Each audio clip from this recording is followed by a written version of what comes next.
Everyone, কেমন আছো সবাই?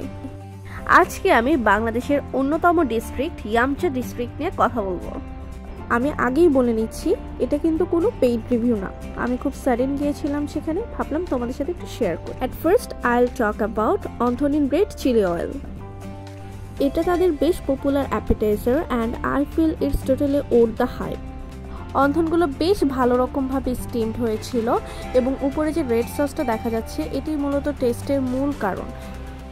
স্পেশাল এই রেড সসটার জন্য আমার বেশ ভালো লেগেছে। এখানে আরও 3 টাইপের সস ছিল, soya, herbs and tomato, maybe chilli, tomato and chilli mixed. Anyways আমার কাছে পার্সোনালি সয়াটা বেশি ভালো লেগেছে, ইভেন চিলিটাও বেশ ভালো ছিল।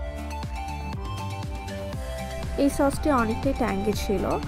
আরেকটি সস ছিল সয়া, এটা আমার কাছে বেশ ভালো লেগেছে বিকজ এটার ভিতরে আদা কুচি দেওয়া ছিল, that's why maybe, I don't no.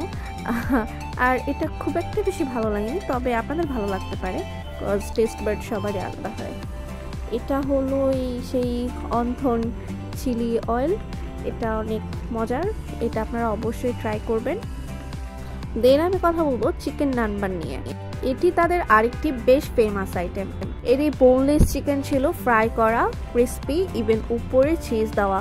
এই চিজটা যে এত মজা, মানে পার্সোনালি আমার বেশ ভালো লেগেছে। নেক্সট চলে যাব নাগা স্পাইসড ফ্রাইড রাইস নিয়ে। এটি ইয়ামচা ডিস্ট্রিক্টের স্পেশাল ফ্রাইড রাইস। এটা পুরাটাই নাগা ছিল, কি যে ঝাল, কি যে স্পাইসি। এখানে চিকেন, প্রন, কালামারি বেশ ভালো পরিমাণেই ছিল। আমার এটা পার্সোনালি অনেক ভালো লেগেছে বিকজ আমি কি বলবো, স্পাইসি লাভার। আমার মতো যারা স্পাইসি লাভার রয়েছে তাদের জন্য এটা মাস্ট ট্রাই আইটেম।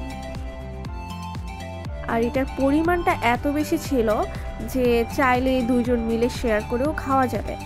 এখানে যারা আসবেন তারা একটু সময় নিয়ে আসবেন বিকজ এসে আপনারা সিট পাবেন না, একটু ওয়েট করতে হবে। আমরা ওয়েট করেছি, বাট অ্যাকচুয়ালি এখানে রাশ হবে না কেন, বিকজ এত মজার মজার খাবার পাওয়া যায়, তাও আবার এত রিজনেবল প্রাইসে।